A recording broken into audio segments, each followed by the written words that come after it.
Hello everyone, welcome back. So you may have seen the video where I made this larger pump drill, and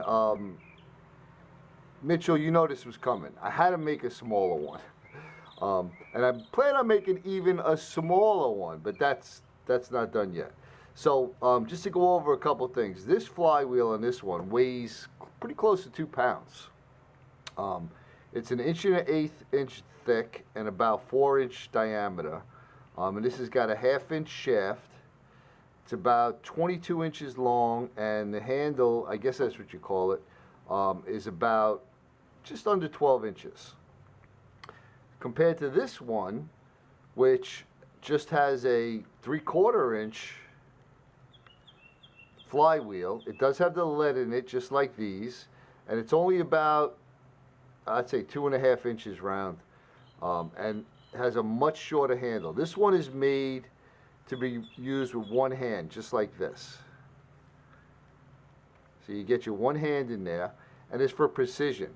And the main difference is this is socketed. So let me clear this out, and I want to show you a few things, and then we'll demo this new one. Alright, so like I had mentioned when I was building the bigger one, having the sockets is a huge advantage.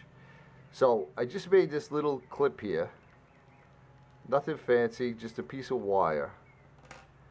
And the socket comes off. And this one has a stone tip that how I made this was I used my flint knapping tools that I made, a little percussion tool, and I made this little arrowhead. I'll show you some of these other ones, and then I ground it to just get a nice point on it. So we have that. Put this down. Then I made this socket out of cedar, so you can use this to do a friction fire.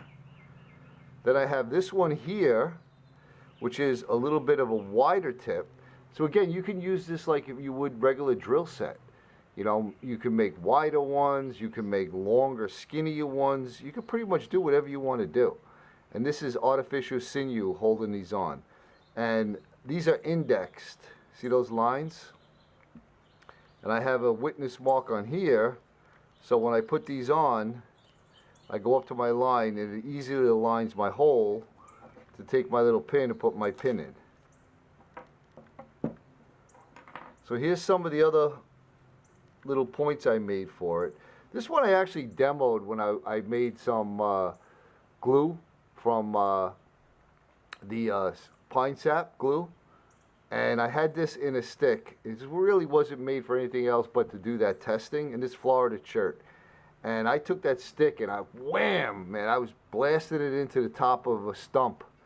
And I'll tell you what, it held. This Florida chert, some pretty good stuff. These here were all made for this set. So you could have all different kinds of points depending on what you were doing. And again, the chert that I got down here, actually the chert I used for this, you can see the difference. I'm kind of going off on a tangent, but you can see the difference. This is more translucent and smoother. And this is, I mean, I know you can't feel it, but it's a little bit rougher. So the really big pieces of chert I had were this. And the clear stuff here, translucent stuff, I mean, you can almost see through it. Was stuff I actually found in a strip mall. Tom, if you're watching, I mentioned that in the comment. The pieces were only about 2 inches big. So when I spoiled them, I got small pieces out of them. And they are the best. I use that for my flint and steel. You ever see me use a little tiny piece? That's that stuff. And they make excellent little tiny points. These things, I don't, I mean, I guess you could put them on an arrow and maybe get some small game with them. They're kind of reminiscent of what would be called like a bird point, but they are tiny. I mean, look at this. I had the dime here to compare it. But you make a nice socket like this, and you put that little tiny point in there, you're going to get some really fine holes. So just a little tangent off on these little arrowheads. And when I can get my hands on some nice Texas chert, that stuff that when you spoil it, it sounds like glass breaking, I'm going to attempt to make a nice size arrowhead for actual hunting. So I'm going to put this point back on. I'll show you again how it works. Line up that little witness mark. Take my little clip, put it on. So now let me reposition the camera. And how you use this, again, you just wind it up first. That's pretty much charging it up. And then I'll show you this little pump drill in action. All right, so I have some birch bark here. Compliments of my brother, Ron T. Sawyer. Thank you again, brother. Still using your stuff. And I have just a little thin piece of wood. Now, you know, you could get very aggressive. They could drill holes into a lot of big stuff.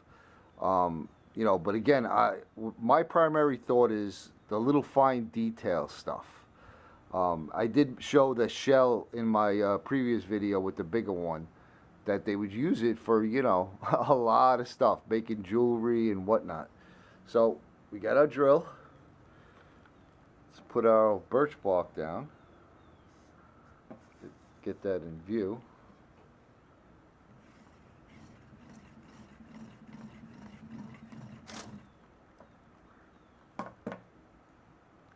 Check that out. I mean, that's a nice little hole. So if you were making like a birch bark basket or something and you wanted to have a nice set of holes around the edge, nice and clean, this would be perfect.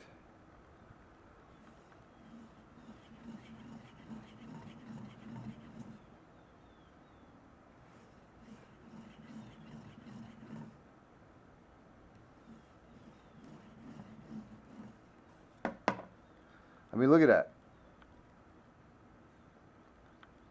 And that's something that you could do with it all, like I said, but you have to be careful you don't split it. So I have some wood here.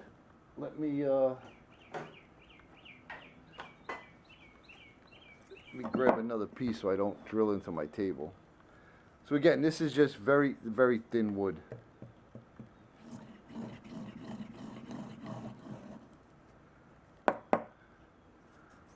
Clean it up on the other side.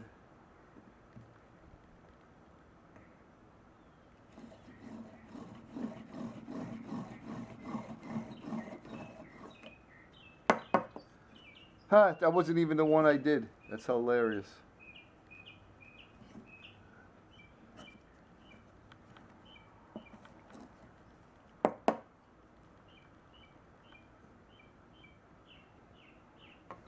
Awesome tool.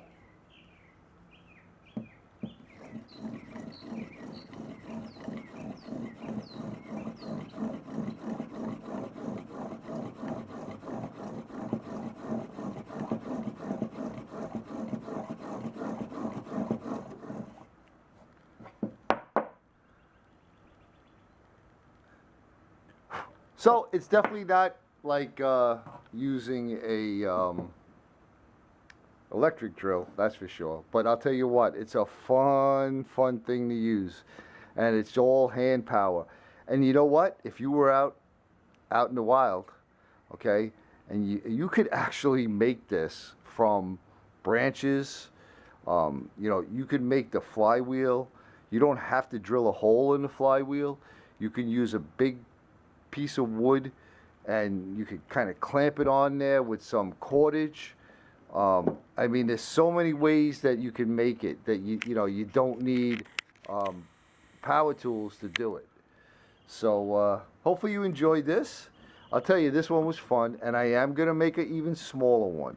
I'm gonna shoot for one that's probably about maybe 12 inches long, and see how fine of holes I can make with that one. So everyone, like always, I say it, and I always mean it. I hope that you're having a great day, because I really appreciate all your comments and all your likes and all your thumbs up. So thanks so much for watching this one. Hopefully you enjoyed it, and we'll see you on the next one.